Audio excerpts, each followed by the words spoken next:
बिस्मिल्लाहिर्रहमानिर्रहीम। अस्सलाम वालेकुम student, welcome to my channel Sidra economics lecture. आज हम टॉपिक डिस्कस करने जा रहे हैं वो है काइंड ऑफ इकोनॉमिक्स, यानी कि टाइप ऑफ इकोनॉमिक्स। तो सबसे पहले देखते हैं उसकी टाइप कितनी है। बेसिकली इकोनॉमिक्स की टू टाइप होती हैं, थ्योरिटिकल इकोनॉमिक्स और अप्लाइड इकोनॉमिक्स। ठीक है, इकोनॉमिक्स की टू टाइप होते हैं, थ्योरिटिकल इकोनॉमिक्स और applied economics. Further theoretical economics हम डिस्कस करेंगे। फर्दर थ्योरिटिकल इकोनॉमिक्स की टू टाइप हैं, पॉजिटिव इकोनॉमिक्स और वेलफेयर इकोनॉमिक्स। और पॉजिटिव इकोनॉमिक्स की देन टू टाइप हैं, माइक्रो इकोनॉमिक्स है, मैक्रो इकोनॉमिक्स। ठीक है, तो सबसे पहले हम देखते हैं थ्योरिटिकल इकोनॉमिक्स क्या है। Economics express their opinion by study behavior of people in various sector of economic system which called theoretical economics। Economics किसे कहते हैं? इकोनॉमिक्स उसे कहते हैं जो भी इकोनॉमिक्स की कोई थ्योरी पेश करे या इकोनॉमिक्स के बारे में स्टडी करे, ठीक है, उसे इकोनॉमिक्स कहते हैं। इन थ्योरिटिकल इकोनॉमिक्स में क्या होता है, इकोनॉमिक्स जो होते हैं वो एक्सप्रेस करते हैं, अपनी ओपिनियन बताते हैं, स्टडी करके ना लोगों के बिहेवियर को, तो अपना ओपिनियन बताते हैं कि ओपिनियन बताते हैं किस बारे में ओपिनियन बताते हैं, various sector of economic system, बहुत से इकोनॉमिक सिस्टम के बारे में। ठीक है, इकोनॉमिक्स थ्योरिटिकल इकोनॉमिक्स क्या है, इसमें ना जो होता है इकोनॉमिक्स सिस्टम उसके बारे में डिस्कशन की जाती है।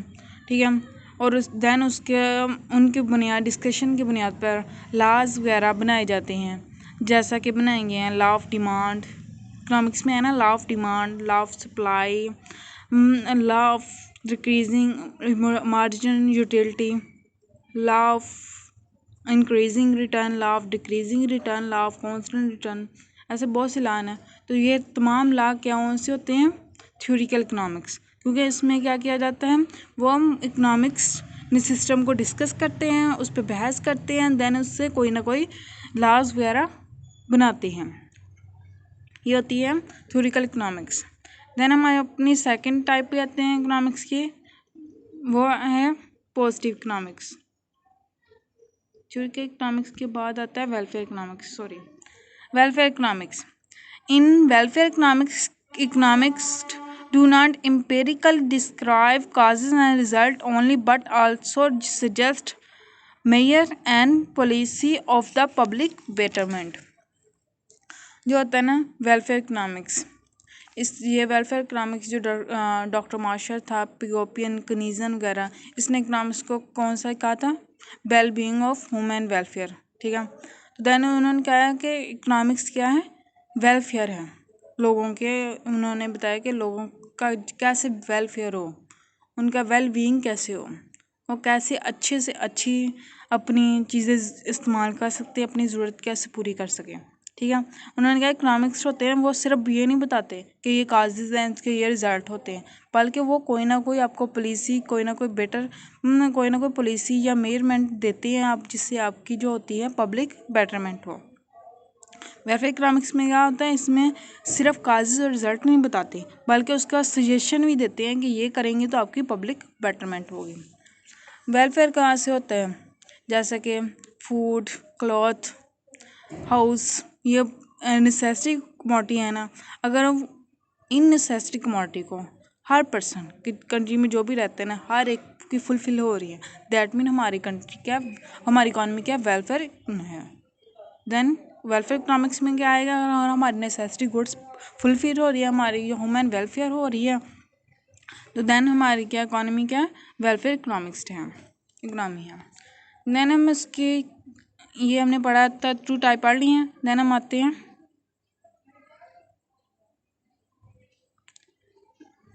हमने थ्योरिटिकल इकोनॉमिक्स पढ़ी और वेलफेयर इकोनॉमिक्स, हम आते हैं पॉजिटिव इकोनॉमिक्स की तरफ। पॉजिटिव इकोनॉमिक्स क्या है, in positive economics fact of economics problem are analysed and are report as the actually and own opinion is not expressed। In positive economics में क्या होता है, आप फैक्ट बताते हैं कि को भी प्रॉब्लम है, आप उसको एनालाइज करते हैं, देन रिपोर्ट बनाते हैं। तो रिपोर्ट बना के एज इट इज़ आप जो भी होते हैं जिसको भी देनी होती है आप एज इट इज़ दे देते हैं, ना अपना ओपिनियन दे सकते हैं, ना अपनी फीलिंग को एक्सप्रेस कर सकते हैं कि हम अगर ऐसा करेंगे तो ऐसा होगा। अपना ओपिनियन, अपनी फीलिंग वगैरह कोई शेयर नहीं कर सकते। जैसे आपकी रिपोर्ट बनी है, जैसे भी आपने जो भी रिज़ल्ट वगैरह मिले हैं, काजेस वगैरह मिले, आपने ऐसे ही रिपोर्ट आगे सबमिट करवा देनी है। ये होता है पॉजिटिव इकोनॉमिक्स, यानी कि जो भी आपके मसाइल हैं हमारी इकॉनमी में उसको डिस्कस करना, उसके काजेज़ का रिज़ल्ट वगैरह मालूम करना, लेकिन उसमें अपना ओपिनियन नहीं देना, जैसे हैं वैसे के वैसे बयान करना, वो होता है पॉजिटिव इकोनॉमिक्स। जैसे कि हमारी कंट्री में क्या है, अनएम्प्लॉयमेंट है, पाकिस्तान में बहुत ज़्यादा करना कहें वैसे अनएम्प्लॉयमेंट है, ठीक है। ये हमने कह दिया हमारी कंट्री में अनएम्प्लॉयमेंट है, ये क्या हो जाएगा, हमारा पॉजिटिव इकोनॉमिक्स हो जाएगा कि हमने नोट आउट किया, हमने क्या कहते हैं सर्वे वगैरह किए और हमें मालूम हुआ कि हमारा क्या है, अनएम्प्लॉयमेंट है, उसके काजेज़ भी हमें मालूम है और रिज़ल्ट भी पता है, ठीक है। अगर हम ऐसे ही बता दें किसी को भी कि हमारी कंट्री में अनएम्प्लॉयमेंट है, तो देन क्या होगा, पॉजिटिव इकोनॉमिक्स। अगर हम उससे बताएं कि ये आप करेंगे, ये प्लानिंग वगैरह करेंगे, अगर ये न्यू प्लान वगैरह शुरू करेंगे, अगर ये बिल्डिंग या कारोबार वगैरह स्टार्ट करेंगे, तो आपका जो हो गया कंट्री में अनएम्प्लॉयमेंट रेट कम हो जाएगा, ख़त्म हो जाएगा। देन क्या आपने सजेशन किया, आपने कुछ उसका सजेस्ट किया, तो देन वो किस में आ जाएगा, वेलफेयर इकोनॉमिक्स में आ जाएगा। देन हम आते हैं, ये होगी इसकी टू काइंड, पॉजिटिव और वेलफेयर इकोनॉमिक्स। देन हम पॉजिटिव इकोनॉमिक्स की टू टाइप हैं, मैक्रो इकोनॉमिक्स और माइक्रो इकोनॉमिक्स। मैक्रो इकोनॉमिक्स क्या है, मैक्रो इकोनॉमिक्स क्या है, is also divide from Greek word which means small. जो मैक्रो इकोनॉमिक्स है ना, वो ग्रीक का वर्ड है जिसका मतलब है स्मॉल, ठीक है। It is the branch of economics which study the smallest possible unit of the economy. The practical decision make unit of economics are study. जो मैक्रो इकोनॉमिक्स है ना, ये इकोनॉमिक्स का एक ब्रांच है, उसकी इकोनॉमिक्स की एक ब्रांच है।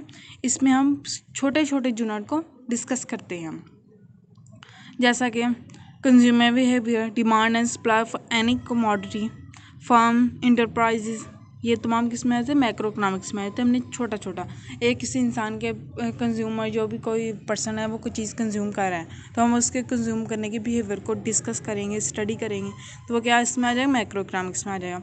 अगर हम किसी कमोडिटी की डिमांड देखना चाहते हैं, सिर्फ एक कमोडिटी की, ठीक है, तो देखना चाहते हैं कि हमारी कंट्री में इस कमोडिटी की कितनी डिमांड है, कितनी सप्लाई, तो देन वो किस में आ जाएगा, मैक्रो इकोनॉमिक्स में आ जाता है। अगर कोई फर्म है, एक फर्म, ठीक है, वो कोई इंडस्ट्री वगैरह में काम कर रही है, उसमें हमने देखना है प्रॉफिट हो रहा है, लॉस हो रहा है, कौन सा मेथड यूज़ कर रही है, तो ये कौन सी स्टडी में आ जाएगा, मैक्रो इकोनॉमिक्स में। इस तरह इंटरप्राइज जो है माइक्रो इकोनॉमिक्स में वो मदरजा झैल मसाइल पर डिस्कशन की जाती है। सबसे पहले आता है प्राइस थ्योरी। प्राइस थ्योरी ये मेन है, जैसे नहीं होता कि इकोनॉमिक्स में मेन क्या होता है, डिमांड एंड सप्लाई। तो डिमांड एंड सप्लाई हम कैसे मालूम करते हैं, प्राइस के, जैसे हम कहते हैं डिमांड में कि जब हमारी प्राइस बढ़ती है तो हमारी डिमांड कम हो जाती है, जब हमारी डिमांड प्राइस कम होती है तो हमारी डिमांड ज़्यादा हो जाती है, ऑपोजिट होते हैं। तो हमने कैसे मालूम किया जाए, प्राइस से। इसी तरह सप्लाई का होता है, जब हमारी प्राइस इंक्रीज़ होती है सप्लाई भी इंक्रीज़ हो जाती है, जब हमारी डिमांड डिक्रीज़ होती है तो सप्लाई भी डिक्रीज़ होती है। तो हमने ये कैसे मालूम करी हमारी कंट्री में कितनी सप्लाई है, प्राइस की वजह से। तो जो भी डिस्कशन होती है डिमांड और सप्लाई के बारे में, कीमत को फिक्स रख के उसको कोई ना कोई इंक्रीज एंड डिक्रीज़ करके, वो तमाम किस्म डिस्कशन होती है मैक्रो इकोनॉमिक्स में। इसके बाद हमारा सेकेंड पॉइंट है थ्योरी ऑफ कंज्यूमर बिहेवियर। इस पार्ट में ना हम जो माइक्रो इकोनॉमिक्स में हम उन कंज्यूमर को डिस्कशन करते हैं, उनके बारे में स्टडी करते हैं, उनके बारे में ना के सब के बारे में स्टडी करते हैं, क्योंकि मार्केट में हर कोई जाता है, मार्केट में जाके उन्हें बहुत सारी चीज़ें होती है सामने। आप किसी भी मार्केट में जाएं, बेशक आप पहले माइंड बना के जाएं कि हमने ये चीज़ लेनी है, बस एप्पल लेना है, एप्पल के अलावा कोई फ्रूट नहीं लेना, ठीक है। लेकिन एप्पल के अलावा बहुत सारे फ्रूट होंगे मार्केट में, ठीक है। आपको क्या, आपके दिल करेगा कि आप बाकी भी खरीद लें, लेकिन आपके पास क्या है, आपके रिसोर्सेज लिमिटेड हैं। तो देन इसके बारे में जो भी किया जाता है डिस्कशन वगैरह कि किस तरह आप कंज्यूमर अपनी वांट्स को फुलफिल कर सके, वो तमाम इसमें डिस्कशन की जाती है माइक्रो इकोनॉमिक्स में। इसके बाद है बिहेवियर ऑफ फर्म। इसमें जो फर्म होते हैं ना, उसके ऑब्जेक्टिव और उसके मसाइल वगैरह जो भी प्रॉब्लम होते हैं परफेक्ट कंपटीशन में और मोनोपोली में, ये तमाम किसमें डिस्कशन किए जाते हैं, माइक्रो इकोनॉमिक्स में, कि फर्म को कौन से ऑब्जेक्टिव है, कौन कौन से प्रॉब्लम है परफेक्ट कंपटीशन में भी और मोनोपोली में भी। देन हमारा लास्ट पॉइंट है, लास्ट नहीं है, theory of the wealth. Theory of wealth क्या है? थ्योरी ऑफ वेल्थ ये है कि हमारी, आपने सुना होगा कि, सुना नहीं, आपको पता ही है, क्योंकि इकोनॉमिक्स का मेन होता है कि 4 फैक्टर ऑफ प्रोडक्शन है, लैंड, लेबर, कैपिटल और इंटरप्राइजेस। देन क्या होता है, आप अपनी जो भी है इनकम वगैरह, जो भी आपका प्रॉफिट आ रहा है, आप उसको डिवाइड करते हैं, आपके पास जो भी वेल्थ आती है तो उसको डिवीजन करते हैं। किस तरह डिवीजन करते हैं, वो तमाम मसाइल को किस में किया जाता है, माइक्रो इकोनॉमिक्स में। जैसे कि ज़मीन का, आप लैंड का क्या देते हैं, रेंट, जो होता है लेबर का वेज, कैपिटल का इंटरेस्ट और इंटरप्राइजेज का प्रॉफिट वगैरह, ये तमाम आप जो भी वेल्थ है उसको किस तरह डिवाइड करेंगे, वो तमाम मसाइल इसमें डिस्कस किए जाते हैं माइक्रो इकोनॉमिक्स में। The theory of production of wealth. Theory of production of wealth वही आ जाता है मेन पॉइंट जो हमने अभी पढ़ा कि 4 फैक्टर प्रोडक्शन है। इसमें हम कौन कौन से पे कितना कॉस्ट आ रही है, कौन सी न्यू टेक्नोलॉजी यूज़ करनी है, कौन सा मेथड यूज़ करना है, ये तमाम डिस्कशन किस में जाती है, माइक्रो इकोनॉमिक्स में। देन हमारी लास्ट है मैक्रो इकोनॉमिक्स। माइक्रो इकोनॉमिक्स क्या है? Micro economics is also divide from Greek word which mean large. Macro economics का क्या मतलब था, स्मॉल, और माइक्रो इकोनॉमिक्स का मतलब क्या है, large. It is a branch of economics which study the large possible unit of the economy. तो ये कौन सी है, माइक्रो इकोनॉमिक्स ब्रांच है इकोनॉमिक्स की, जिसमें बड़े बड़े यूनिट को डिस्कस किया जाता है, स्टडी किया जाता है। जैसे कि बहुत सी हमारी कंट्री में प्रॉब्लम है, उनको स्टडी किया जाता है। नेशनल इनकम, एग्जांपल इसकी national income, agriculture level of employment, investment, तमाम माइक्रो इकोनॉमिक्स में डिस्कस किया जाता है। Commonly the following problem are discuss in micro economics. First of all है नेशनल इनकम। नेशनल इनकम क्या है? नेशनल इनकम के बारे में जो भी आपने कोई भी कॉन्सेप्ट है, नेशनल इनकम का जो वेरियस कॉन्सेप्ट हैं, जैसे हमने पढ़ा था जीडीपी, जीएनपी, एनएनपी, ये तमाम कॉन्सेप्ट किस में डिस्कस किए जाते हैं, माइक्रो इकोनॉमिक्स में। इसके अलावा उनके method of measure of national income, national income को किस तरह मेजर किया जाता है, उसके मेथड भी माइक्रो इकोनॉमिक्स में डिस्कस किए जाते हैं। इसके बाद difficulty in it, measurement and circular flow of national income. उसके बाद मेजरमेंट में आप नेशनल मेजरमेंट करते हैं ना, उसमें जो भी डिफ़िकल्टी आती है वो भी माइक्रो इकोनॉमिक्स में डिस्कस करते हैं। उसके अलावा है circular flow of national income, हमने पढ़ा था ना सर्कुलर फ्लो, 2 सेक्टर इकोनॉमी का पहले मैंने वीडियो अपलोड किया है, तो वो भी किसमें अपलोड की जाती हैं, नेशनल इनकम में। इसके अलावा कौन कौन से होते हैं, इक्विलियम लेवल ऑफ नेशनल इनकम, हमारे नेशनल इनकम का लेवल कब इक्विलियम होता है, employment, interaction of multiple and assessment, ये तमाम किस में एनालाइज किए जाते हैं, मैक्रो इकोनॉमिक्स में। सेकंड हमारा पॉइंट है fluctuation in national income. Economics activity fluctuate in capitalist system of economics. जो हमारी इकोनॉमिक्स एक्टिविटी होती है ना, वो फ्लक्चुएट करती हैं, यानी कि कभी इंक्रीज़ हो जाती हैं, जब ऊपर चढ़ जाना है या उतर जाना है, जिसको कहते हैं फ्लक्चुएट करना, कि एक जगह पे नहीं रहना जी, कभी बढ़ जाना, इंक्रीज़ होना है, कभी डिक्रीज़ होना, वो होता है फ्लक्चुएशन, ठीक है। Same time the living standard of people increase and also decrease. कभी जो कंट्री के लोग होते हैं उनका लिविंग स्टैंडर्ड इंक्रीज़ हो जाता है, कभी उनका लिविंग स्टैंडर्ड डिक्रीज़ हो जाता है। तो देन क्या है, the fluctuation are called trade cycle. ये जो तमाम फ्लक्चुएशन होती है वो क्या कहलाती है, ट्रेड साइकिल इसको कहते हैं। हमारा थर्ड पॉइंट है theory of money. They are change in price and value of money due to in fluctuation in quantity of money in economy. हमारी जो भी चेंज होती है, प्राइस में जो भी चेंजेस आते हैं, जो वैल्यू में, जो वैल्यू ऑफ मनी में जो भी चेंजेस आते हैं, प्राइस में और वैल्यू मनी में जो भी चेंजेस आते हैं वो किसकी वजह से आते हैं? Fluctuation in the quantity of money in the economy. हमारी इकॉनमी में क्वांटिटी जो भी होती है मनी की वो कम या ज़्यादा होने की वजह से आते हैं। हम आगे पढ़ेंगे वैल्यू ऑफ मनी, वो इसके बारे में है कि जब हमारी कंट्री में क्वांटिटी ऑफ मनी डबल हो जाते हैं, क्वांटिटी ऑफ मनी डबल हो जाती है तो हमारी जो प्राइस होती है वो क्या हो जाती है? वो भी डबल हो जाती है, क्योंकि लोगों के पास पैसे ज़्यादा होंगे लेकिन हमारे पास जो रिसोर्सेज हमने पहले पढ़ा है वो क्या है? लिमिटेड है।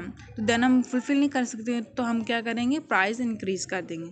तो उन्होंने कहा कि जब हमारी क्वान्टिटी ऑफ मनी डबल हो जाती है तो हमारी जो होगी प्राइस वो भी डबल हो जाएगी और हमारी जो प्राइस वो होगी वैल्यू ऑफ मनी वो क्या हो जाएगी? 1/2 हो जाएंगी, यानी कि आधी रह जाएगी। ठीक है, वही इन्होंने बताया कि वो तमाम किस में डिस्कस किया जाता है? मैक्रो इकोनॉमिक्स पे। The quantity theory of money has an important role in the regard and concept of inflation and deflation emerge. जो होता है ना क्वांटिटी थ्योरी ऑफ मनी, वो बहुत ज़्यादा इंपॉर्टेंट रोल करती है किसी भी कंट्री के इन्फ्लेशन को और डिफ्लेशन को के बारे में मालूम करने के लिए कि हमारी कंट्री में इन्फ्लेशन हो रहा है कि डिफ्लेशन हो रहा है। इसके अलावा इसकी कौन सा काम होता है? सेंट्रल बैंक मॉनेटरी पॉलिसी बनाता है ना, वो किसके अंडर बनाता है? थ्योरी ऑफ मनी के। हमारा 4 पॉइंट है पब्लिक फाइनेंस। पब्लिक फाइनेंस क्या है? The source and expenditure ahead of central government are discussed in the part of economics. जो हमारे होते हैं ना गवर्नमेंट के, जो उनसे रेवेन्यू या सोर्स होते हैं उसके कौन कौन से खर्चे हैं, कौन कौन सी आमदनी है, वो तमाम डिस्कस किए जाते हैं माइक्रो इकोनॉमिक्स में। इसके अलावा गवर्नमेंट के जो भी टैक्स वगैरह वो इकट्ठे करते हैं, टैक्स की टाइप और प्रिंसिपल ऑफ टैक्सेशन, ये तमाम किसमें स्टडी की जाती है? माइक्रो इकोनॉमिक्स में। और हमारा लास्ट पॉइंट है international trade. The concept of theories of international trade, the problem and measure of balance of payment and determinant of exchange rate among countries at study. जो international trade में है ना, हम इसमें क्या स्टडी करते हैं? थ्योरी की स्टडी करते हैं इंटरनेशनल ट्रेड की, कि हमारी कौन कौन सी हमें प्रॉब्लम हो रही है और उसके बाद बैलेंस पेमेंट के बारे में डिस्कशन की जाती है, एक्सचेंज रेट के बारे में डिस्कशन की जाती है। इसके अलावा trade agreement among various countries and role of international finance institution are also discussed। इसके अलावा हमने मुख्तलिफ कंट्री के साथ जो भी ट्रेड एग्रीमेंट बनाया है वो, और इसके अलावा जो भी इंटरनेशनल फाइनेंशियल इंस्टीट्यूशन है उसके बारे में जो भी डिस्कशन की जाती है वो माइक्रो इकोनॉमिक्स में की जाती है। समझ आ गया? मैक्रो इकोनॉमिक्स है MICRO, जो मैक्रो इकोनॉमिक्स है उसमें हम छोटे छोटे यूनिट को डिस्कस किए जाते हैं, और जो मैक्रो इकोनॉमिक्स है इसमें हम लार्ज यूनिट को डिस्कस करते हैं। आई थिंक आपको समझ आ गया होगा। Thank you so much. Please subscribe my channel, like and share my video.